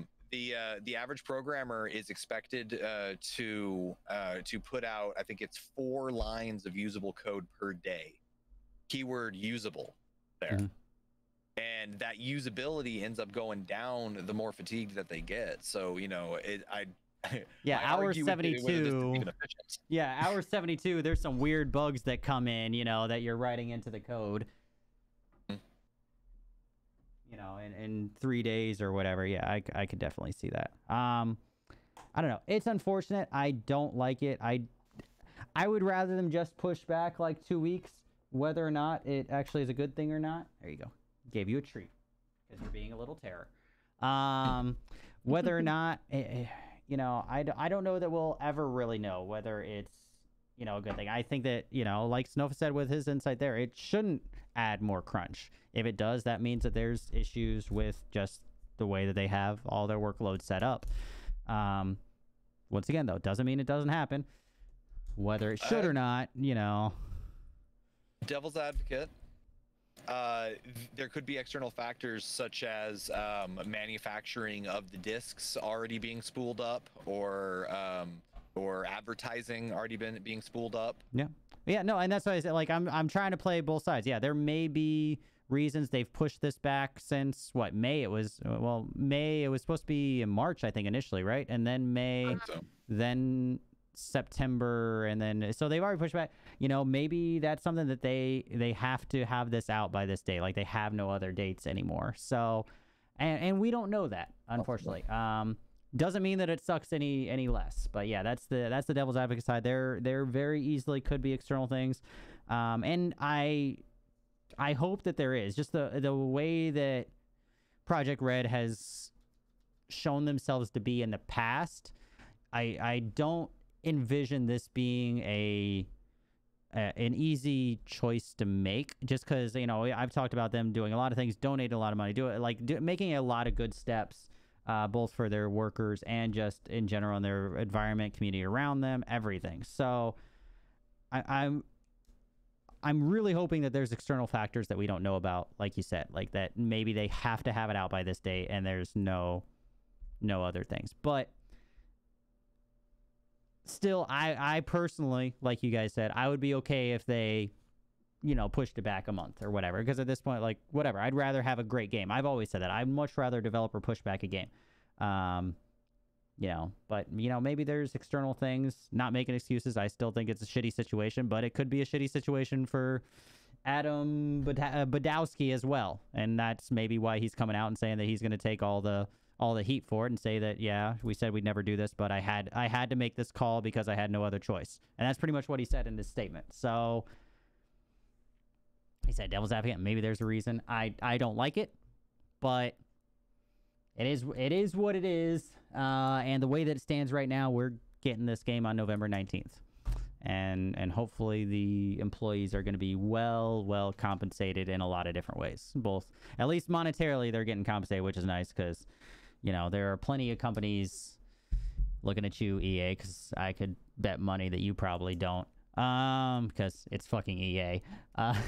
There's plenty of companies in that I know wouldn't, those developers that they have their salary, whether they work 40 hours, whether they work 70 hours. So luckily, we know them being in Poland and all that. That's one of the things that was released. They get their monies, they get their overtime and all that, even if they're our salary. So that's at least kind of good. Closing thoughts on that? We're good. I think we pretty well beat the horse. Yeah. I was say I think we read everything there. We're gonna move right along. Last kind of topic. Upcoming games. I'm just gonna say we got Torchlight, Baldur's Gate upcoming this month. Torchlight was in early access, mixed reviews, but that officially launches on the 13th. Baldur's Gate, officially it says that it goes into early access, but I thought it was like full launching. That comes out the 7th. I didn't write it down, but I think it's like this first 7th or 8th. It's in the next week. I think it's next Friday or something like that. Baldur's Gate 3 release date is today. No, it got pushed back. It was supposed to be this week. They pushed it back a week. That's why. Oh. So yeah, that might have been the old thing. Yeah, it's pushed back to the first week. No worries. Yeah, it was supposed to be October 6th. It's October 6th. Yeah, I knew it was one of the things. I mean, not much else coming out in the next couple weeks, really. A lot of like indie games and stuff that I saw, but really no, November has a lot coming up. So it's interesting to see. The one thing I will say, the fact that, Baldur's Gate, I'm a huge Baldur's Gate fan, whether or not it's full release or just like an early access thing, it's weird. Everything I've seen says it's early access, but I don't know Baldur's Gate to be an early access style of game. It's a single player game. Like, it's not... I like everything keeps saying like early, like on Steam you go and it's like early access on October whatever, and I'm like, how is this like an early access style of game? It doesn't make sense to me. Like the old school demo style, maybe. Yeah, like I don't. Yeah, so I'm kind of confused about that. Yeah, exactly. You get to play through the whole first act and that's it. Like, I don't know. But Torchlight goes into full launch. So we have a couple kind of ARPGs almost a little bit coming out this month. So something a little different than what we've had recently in games. And then we have November coming up with all the big things like Cyberpunk and Destiny and all that kind of stuff. So, but yeah, Torchlight and Baldur's Gate in the next 2 weeks. What's Squadrons. That? Is Star Squadrons Wars Squadrons coming out? I didn't see that on my upcoming thing. When's that supposed to come out? That's October 2nd. It's coming up. How did I miss that on my list? Crash Bandicoot. I did see the Crash Super Bandicoot. Mario That was one of those. Crash Bandicoot is about time, but I wasn't sure if that was like a limited thing. I don't have Squadrons on my list because I just use IGN's upcoming games. I'm on Games Radar. Oh no, there it is. I missed it. I totally missed it. Okay, Squadrons. So Squadrons comes out next week. This is why we just talk about upcoming games and all that. Definitely, Squadrons is one of them that I'm almost tempted to get a freaking flight stick. I've been looking forward to Squadrons. I was thinking that was the end of October. I didn't realize it was, tomorrow. Yeah, tomorrow. Yep, so Friday. I'm going to be using this. Well, aren't you just fucking snazzy? Is that like an extra, like for actual RC helicopter thing or something like that?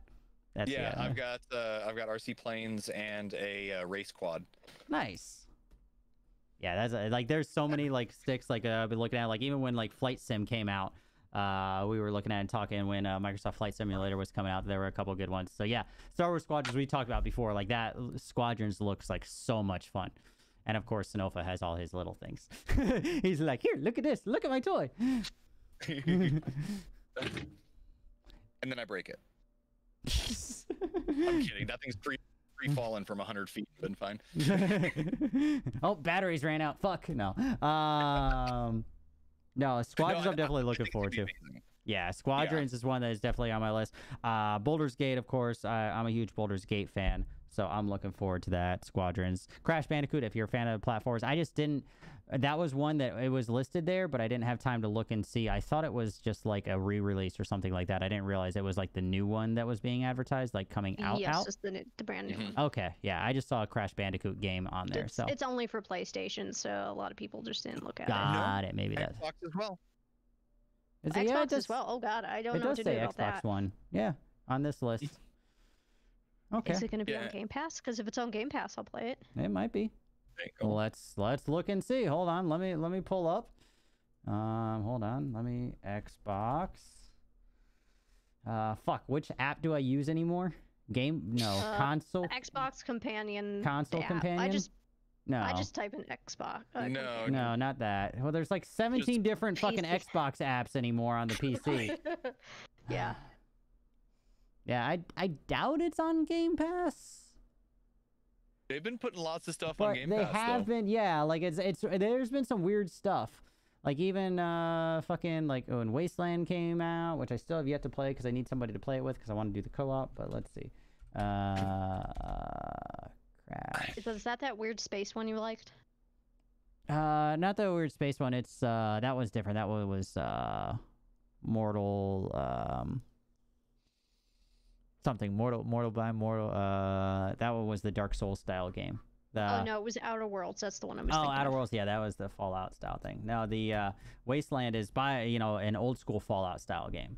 I don't see it listed in the app. Normally it would say like coming Friday or something like that if it was available. Coming soon. Yeah, something like that. So I don't see it. But it's supposed So, yeah. Cobra Kai is getting released in November. Cobra Kai video game. They're What? making Why? I like the series, but a video. And I'm it's a confused. Switch exclusive. What? What is that? Why? How many people who play a Switch are gonna watch Cobra Kai? That's ridiculous. Apparently, there's some overlap in that Venn Yeah, diagram. yeah. And what it is some small indie developer bought the rights to make it, and that they only have I enough gotta go look what that looks like. coding The series to was get it on really the good. Switch. I still have yet to watch it. Oh, it's your 80s fantasy. It is fantastic. Well, and it blurs the line between good and bad, and like you have to make your own conclusions on these guys as to who the good guy is and who the bad guy is and why, and it swaps, and it's really kind of a morality mindfuck. I like those. Those are always fun. It looks like so I'm looking at pictures of the Cobra Kai game. I can understand why it's on the Switch. It kind of looks like a Switchy Looks game. like a Switch but game. It's just Yeah. it reminds me of those old school side scrollers where you would fight people. I'm trying to think that there Gotcha. was a release of one like recently that I played as a kid. But yeah, it's just like side scroller ones for the Switch. Nobody's gonna play that on our Xbox. Yeah. Interesting. So yeah, a couple interesting games. So obviously Squadrons, Baldur's Gate, Torchlight. I don't know. Besides that, like what? There's not much in October. November. In November is where it's all at. October we have a little bit of stuff, but it's all like almost kind of like Switch stuff or re-releases. Like I saw a lot of like re-release stuff. Crash Bandicoot, DLCs. Yeah, like it's all different stuff. Everything's in November now with the launch of everything Why doesn't else. anything So. come out in my birthday month? Why is it all lame shit? I don't want any of that stuff.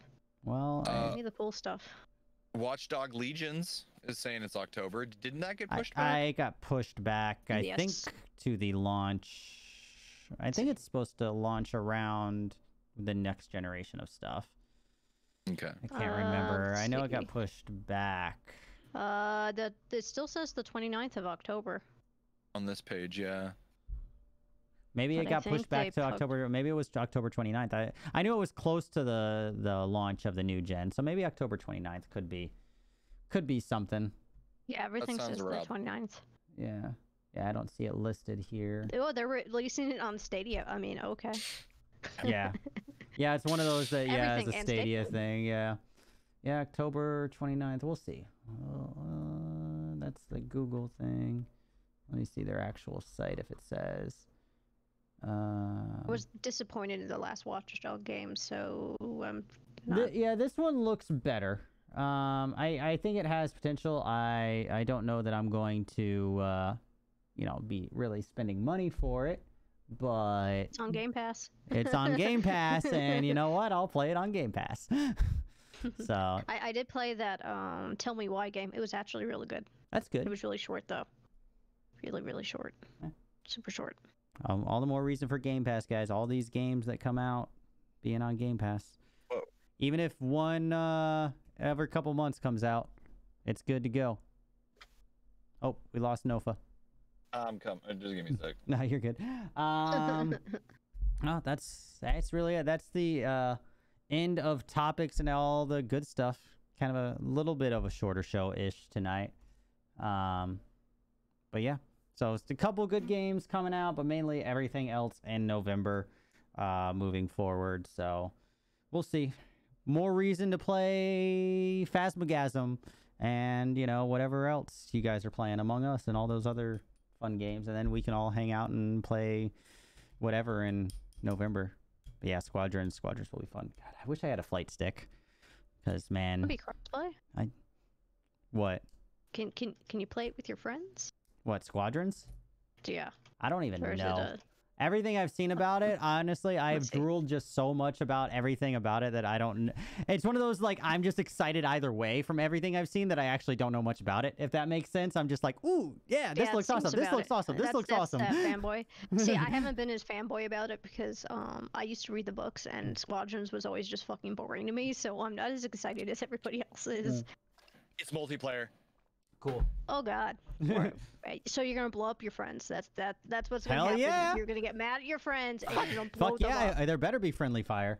That's awesome. That's awesome. All right. Well, chat, if you have any other questions or anything, I don't see anything in Discord. Speak now or forever hold your peace. Otherwise, we're going to roll into our closing duties. Officially, thank you everybody out there listening, watching in the future, all of that kind of good stuff. I appreciate you. All episodes of the Web Show podcast are up on YouTube, and the go live button on Spotify and a couple other places will be shortly. I just have been stressed out. But KdogAfterDark Gaming everywhere, obviously except for Twitch, which is KdogAfterDark. Moving right around the room, Took, where and when can everybody find you? You can find me at the Full Took. I am on Instagram, Twitter. I don't do that Facebook thing, but I'm the Full Took everywhere. If you want to play games with me, it's also the Full Took. It's easy. I stream whatever the fuck I want, usually from 7 to 11 p.m. I do have a subathon coming up on the 5th for my birthday. Nice. So your birthday is actually the 5th? It is actually the 5th. Nice. How many hours Yeah, you going? Just are you setting like a time Just limit or 8. anything? Okay. Just 8. Minimum 4, maximum 8. Because, Got it. Well, I have kids and stuff. Yeah, so. that whole I can't do that whole I can't do adult 21-hour streams. Yeah. It's okay, I guess that's understandable. So Full Took everywhere. Subathon, October 5th, guys. Be there. And of course, Nofa, when you're not studying to be a rocket engineer, computer scientist, where can everybody find you? Sanofa, twitch.tv/Sanofa, facebook.com/Sanofa. And I'm live here and there. We're also in the Discord as well if you want to just chill out. Minecraft stuff, first-person shooter stuff, and electronic hobby stuff. Yeah. Check it out. Oh, and beer brewing. It's been a minute, but it needs to come back. Yes, I would be excited for that because I'd hang out for all of that goodness. And also whenever, when he is live and does all that kind of stuff, that was one of the things I actually was going to talk about earlier was like when you get subs or follows or anything, he does stuff. Well, it used to be like a Rubik's Cube for one thing, then for a while, and then, yeah, he juggles for follows and does all of it, and like lock picking, and that was the thing earlier, and I just remembered it now, 2 hours fucking later, was I was going to talk about that and have you do like a Rubik's Cube or something like that. But I always remember, chat, what was the other like talking point that I was going to say about you. So, but I always thought that was cool. Little like fun stuff, and he'll sit there and do that like in between, and like 30 seconds do a Rubik's Cube and other fun stuff. So, cool. I wish. About a minute 30. Yeah, you know, fine. Shit, I'd be sitting there for a minute 30 just spinning the fucking thing. Yeah, you could solve it. That's way better than me. I'm just sitting there like, fuck this shit and fucking throw it. So thank you both so much for being here. It was a pleasure. I know, especially Nofa, with you studying and, you know, working on yourself so much. I appreciate it. So pleasure having you. Appreciate you having always me. Talking. Next week, I'm finalizing with everybody, but next week I believe was supposed to be Miss Adorbs, I think. If I remember correctly, I haven't sent out my emails to finalize all of October's lineup, but should be Miss Adorbs, which would be our first kind of person. So she doesn't use a webcam or anything, so we'll just it'll be me and the co-host. But then of course for podcast, it's okay. You guys just hear anyway, so you guys won't know the difference. So yeah, that'll be a little bit interesting. But yeah, that's it. So next week, I'll see you guys next week officially at 11 p.m. Eastern, same time for the show. And that's about it. Have a great rest of your week. Love you guys. Don't do anything I wouldn't. And yeah, bye. Everybody wave. There we go.